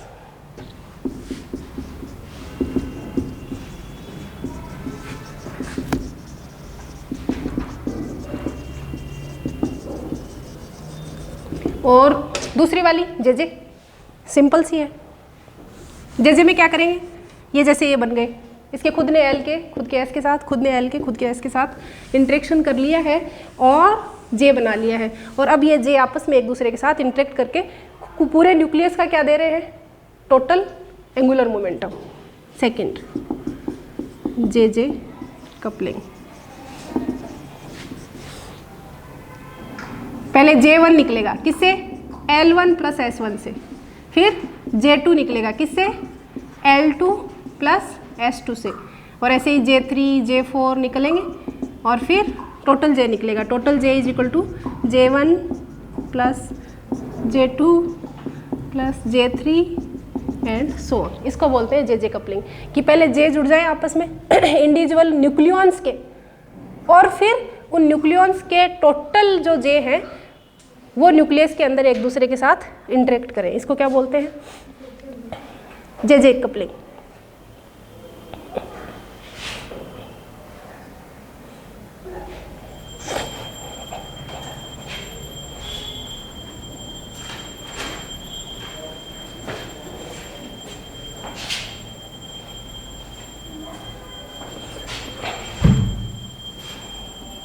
तो J की वैल्यू यहाँ पे हम लोग लिखते हैं कि इस टोटल J की वैल्यू क्या होती है, J1 जैसे 2 है तो J1 प्लस J2 से तो कम होती है या बराबर हो सकती है, और J1 माइनस J2 से ज़्यादा होती है,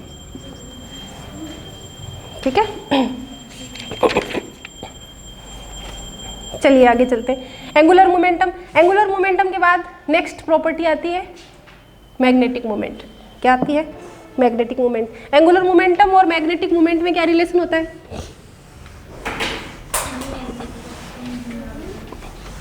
क्या होता है,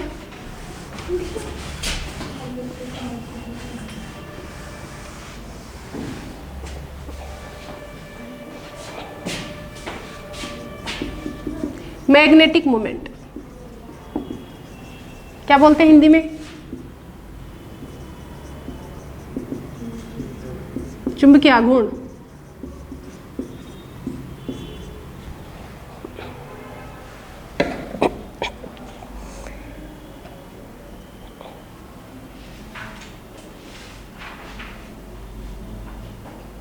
क्या रिलेशन होता है बताओ, मैग्नेटिक मोमेंट को लिखते किससे पहले ये बताओ, म्यू से। ऑर्बिटल की वजह से है तो नीचे एल लगा देते हैं, स्पिन की वजह से है तो नीचे एस, और टोटल देखते हैं तो नीचे जे लगा देते हैं। म्यू किसके प्रोपोर्शनल होता है, हमेशा ही एंगुलर मोमेंटम के एल के प्रोपोर्शनल होता है। किसके प्रोपोर्शनल होता है, एल के प्रोपोर्शनल होता है, ऑर्बिटल एंगुलर मोमेंटम के। वो एक डायग्राम बनाते हैं ना कि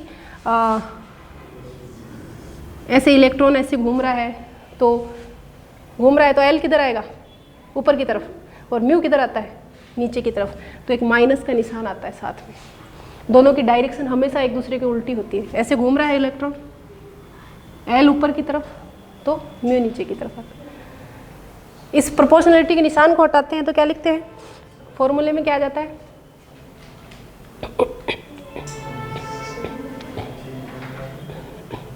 E/2m।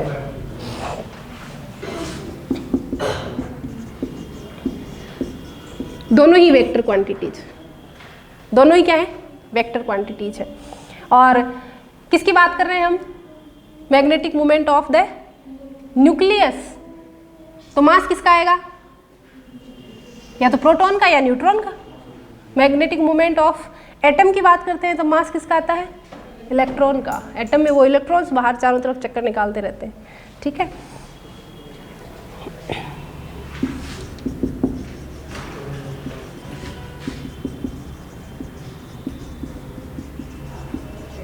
एल क्या है? Angular moment. क्या यूनिट होती है मैग्नेटिक मोमेंट की? जूल पर टेस्ला। अभी लिखी थी ना थोड़ी देर पहले। क्या होती है? जूल पर टेस्ला। याद रखनी है अब, जूल पर टेस्ला।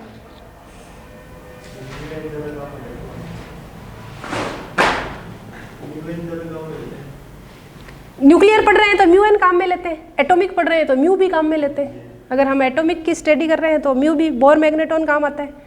यहाँ पे न्यूक्लियर में बोर मैग्नेटॉन का तो क्या ही काम है, इलेक्ट्रॉन से हमें क्या लेना देना। हम न्यूक्लियस के अंदर आ गए और न्यूक्लियस के अंदर न्यूट्रॉन प्रोटॉन है, तो हम क्या काम में लेते हैं? न्यूट्रॉन काम में लेते हैं। तो कई तरीके से लोग बाग इसके फॉर्मूले लिखते हैं।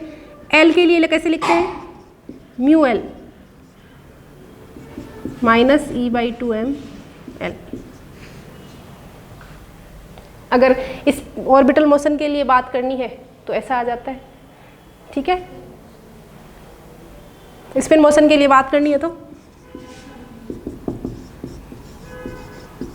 ऐसा आ जाता है, और टोटल की बात करनी है तो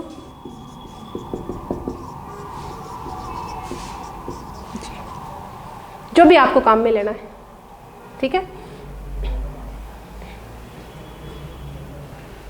क्या कह रहे हो?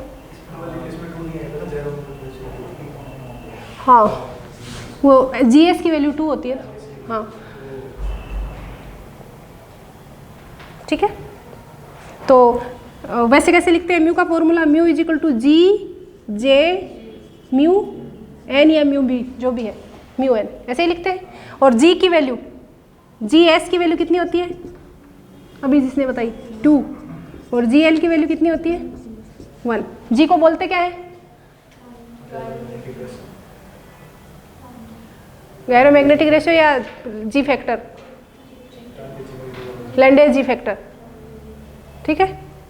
तो स्पिन के लिए कितना होता है? 2। न्यूक्लियर जी फैक्टर भी बोलते हैं लोग बाग आज इसको, न्यूक्लियर जी फैक्टर। स्पिन मोशन के लिए इसकी वैल्यू 2, ऑर्बिटल मोशन के लिए इसकी वैल्यू 1। तो ये फॉर्मूला फिर यूज कर लो। और स्पिन मोशन है तो यहाँ जी की जगह GS रखेंगे, ऑर्बिटल मोशन है तो जी की जगह GL रखेंगे। चेक कर लो। प्योर स्पिन मोशन है तो J क्या हो जाएगा? S। प्योर ऑर्बिटल मोशन है तो J क्या हो जाएगा? L, ठीक है। तो जैसे भी यूज करना है, सारे फॉर्मूले इसमें लिखे हुए हैं।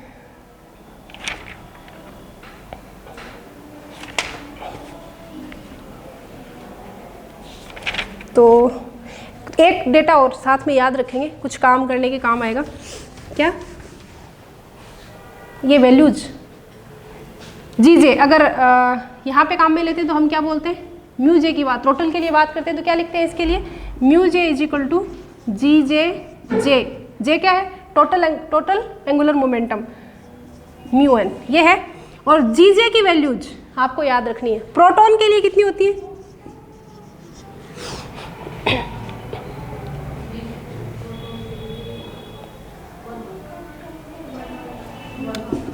GJ की पूछ रही हूँ, वो तो GL और GS था। प्रोटॉन के लिए GJ की वैल्यू होती है 5.586, और न्यूट्रॉन के लिए माइनस में होती है, होती है ना। न्यूट्रॉन के लिए होती है, कितनी होती है? 3.826। ये वैल्यूज आपको याद रखनी है, ताकि क्या कोई भी न्यूमेरिकल में नहीं दे रखी हो तो आप खुद कर सको। ये कुछ डेटाज हैं जो आपको याद रहने चाहिए हमेशा।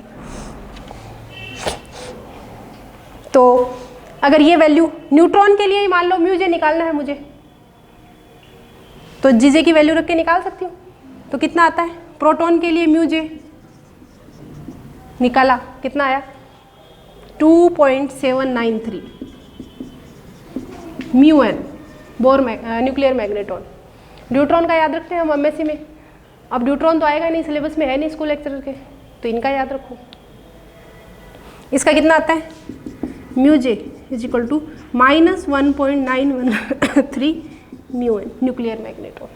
डायरेक्ट याद होने चाहिए, न्यूट्रॉन और प्रोटॉन के मैग्नेटिक मोमेंट्स डायरेक्ट याद होने चाहिए, निकालने की जरूरत ही नहीं है, ज़्यादा भी नहीं तो रफ थोड़ा थोड़ा कि भाई 2.7 2.8 के आसपास आता है, वो माइनस में 1.9 के आसपास, लगभग 2 के आसपास है।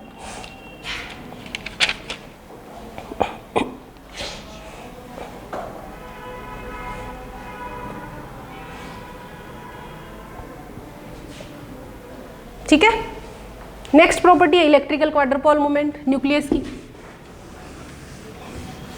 क्या बोलते हैं हिंदी में, वैद्युत चतुर्ध्रुव आघूर्ण, इलेक्ट्रिक क्वाड्रपोल मोमेंट, वैद्युत चतुर्ध्रुव आघूर्ण।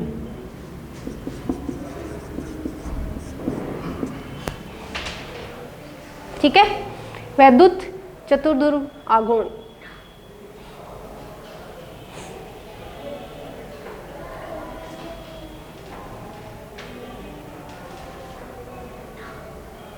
नाभिक का आवेश कैसा होता है, पॉजिटिव।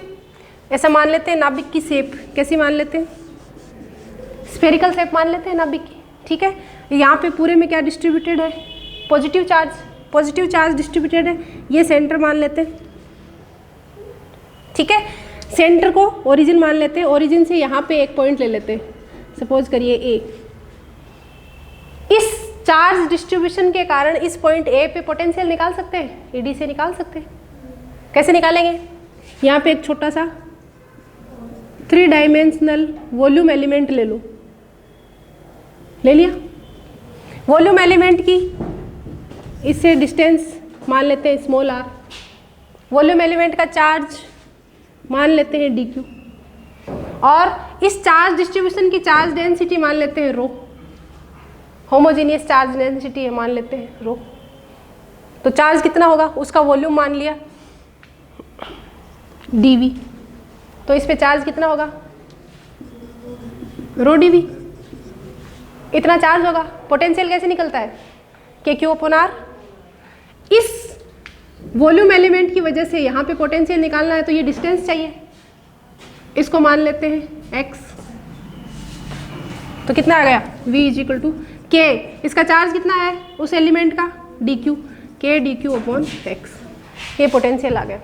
dq की वैल्यू लिख लो रो dv, और इंटीग्रेट कर लो कहाँ से लेके कहाँ तक, पूरे स्फीयर के लिए, 0 से लेके R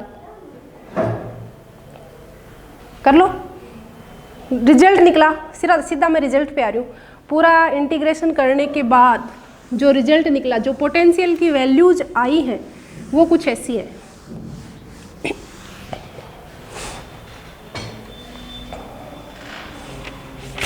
कैसी आई,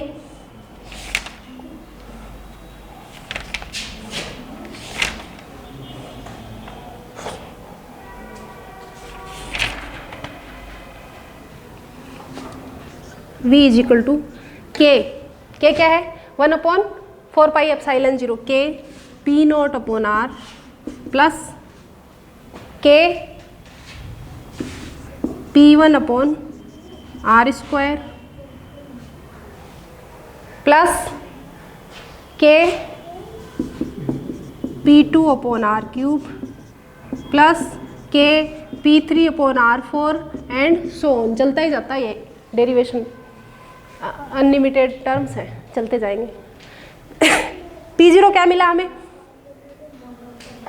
हैं P0 क्या था, इंटीग्रेशन में हमने P0 किसी कांस्टेंट किसको लिखा है, रो dv को, किसको लिखा है, रो dv को। रो dv क्या बताता है, जो भी तुमने ये वॉल्यूम ले रखा है, ये एलिमेंट ले रखा है वॉल्यूम एलिमेंट, इसका charge density into volume, volume से वॉल्यूम गया, क्या बचा, चार्ज, किसका, इस वॉल्यूम एलिमेंट का। तो P0 वाला टर्म हमेशा किसको बता रहा है हमें, टोटल चार्ज को, किसको बता रहा है? टोटल चार्ज बता रहा है। क्या बता रहा है? Total charge. नेट आवेश कितना है न्यूक्लियस में, ये कौन सा टर्म बताता है?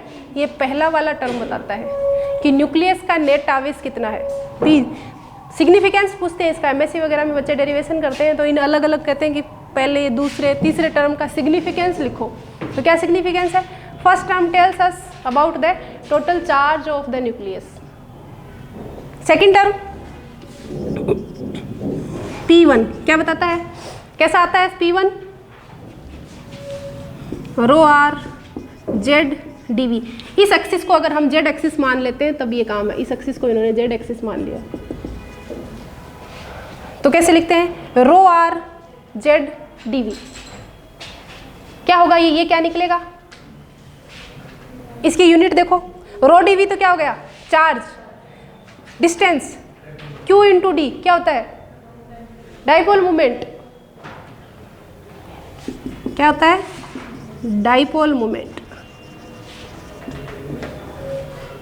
तो दूसरा वाला टर्म किसको बताता है? डाइपोल मोमेंट को बताता है। डाइपोल मोमेंट को हम किससे लिखते हैं? डी। दूसरे वाले टर्म का सिग्निफिकेंस क्या है? दूसरा वाला टर्म न्यूक्लियस के डाइपोल मोमेंट को बताता है। अगर न्यूक्लियस का नेट चार्ज किसी वजह से शून्य हो जाए तो फिर ये सेकंड वाला टर्म क्या हो जाएगा? डोमिनेंट हो जाएगा। तब हमें ये दिखेगा। क्यों? क्योंकि सेकंड वाले टर्म में नीचे आर स्क्वायर है, तो जब तक ये टर्म वहाँ पे अवेलेबल है तब तक ये हमें दिखेगा नहीं। क्योंकि आर क्या है फर्मी में? 10⁻⁻15। स्क्वायर का मतलब 10⁻⁻30। तो ये बहुत कम होता है। तो ये जब तक है तब तक ये दिखता नहीं, फिर ये हटेगा, ये दोनों हटेंगे तो ये दिखेगा, ये तीनों हटेंगे तो ये दिखेगा। तो डोमिनेंसी इस बात से डिपेंडेंट है। चलिए तीसरा वाला क्या बताता है? P2 वाला क्या आता है फॉर्मूला? चतुर्ध्रुव आघूर्ण का फॉर्मूला पढ़ते हैं। क्या आता है? Rho r 3z² minus r² into dv। ठीक है, तीसरा वाला टर्म ये आता है। ये किसको बता रहा है? क्वाड्रपोल मोमेंट को। ये इसकी यूनिट किसकी यूनिट के बराबर आ रही है? मीटर स्क्वायर के। किसके आ रही है? क्वाड्रपोल मोमेंट की। किससे लिखते हैं क्वाड्रपोल मोमेंट को? कैपिटल Q से। यहाँ से ये दोनों तो हमारे पहले से पढ़े हुए थे, हमें क्या पढ़ना है? क्वाड्रपोल मोमेंट। और इसकी वैल्यूज न्यूक्लियस के लोगों ने कैलकुलेट की तो बहुत ही कम आई। 10⁻−18, 10⁻−20, -24। तो एक नई यूनिट रख दी। क्या रखते हैं? बार्न। एक बार्न बराबर कितना होता है? -24। पक्का ही?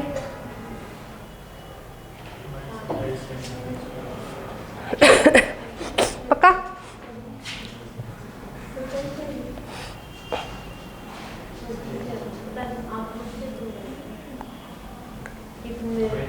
पावर कितनी होगी? सही है। एक बार्न यूनिट क्या होती है क्वाड्रपोल मोमेंट की?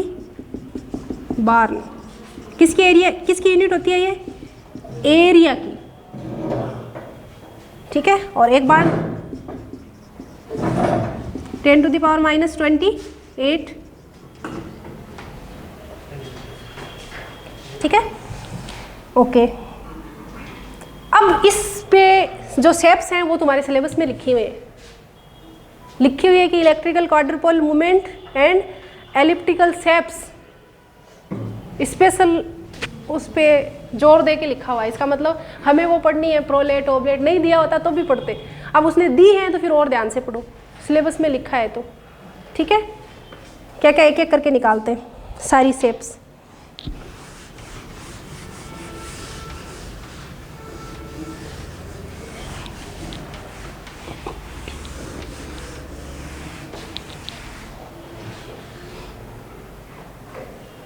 तीन तरीके की शेप्स है। पहली, फर्स्ट, ऐसा आवेश डिस्ट्रीब्यूशन हो। कैसा हो? ऐसा।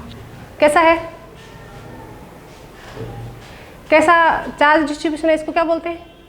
गोलीय आवेश वितरण, स्फेरिकल चार्ज डिस्ट्रीब्यूशन, क्या बोलते हैं? स्फेरिकल चार्ज डिस्ट्रीब्यूशन, गोलीय आवेश वितरण, गोलीय आवेश वितरण। दूसरा कैसा होता है? दूसरा ऐसा ले लेते हैं, थोड़ा सा मैं इधर बनाती हूँ ताकि तीनों एक साथ आ जाएंगे।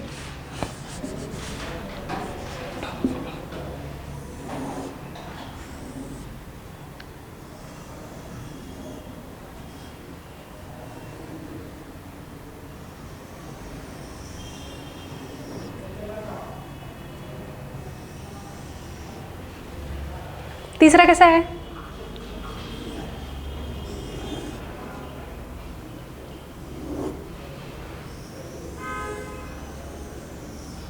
मान लेते हैं कि ये जेड एक्सिस है,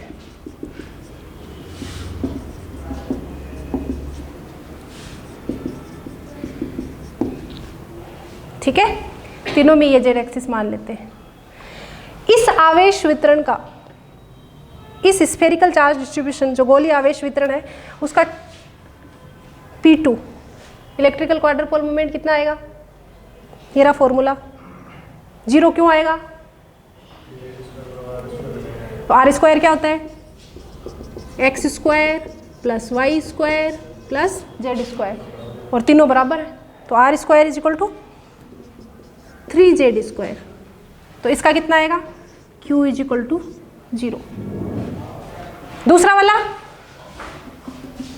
जेड एक्सिस के सापेक्ष डिस्ट्रीब्यूशन लंबा है, एक्स और वाई के सापेक्ष कम है, तो क्या आएगा? आर स्क्वायर की वैल्यू ज़्यादा आएगी या 3z स्क्वायर की ज़्यादा आएगी? 3z स्क्वायर की। क्या आएगा?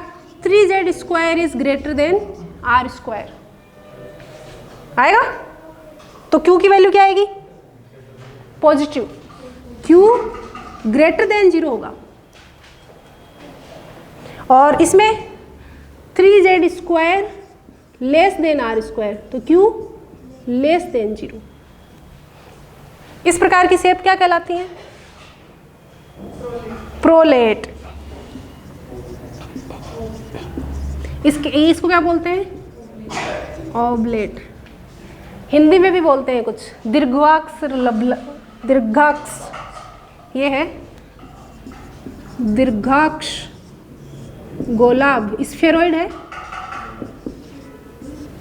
और ये कैसा है? लघ्वाक्ष गोलाभ।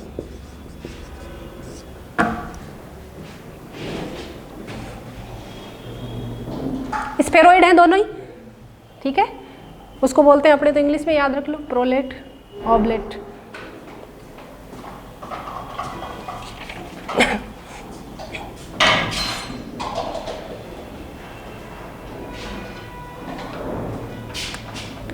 ठीक है, हो गया। तो ये इतनी प्रॉपर्टी हो गई, एक आधी और बची है, वो कल हम करते हैं।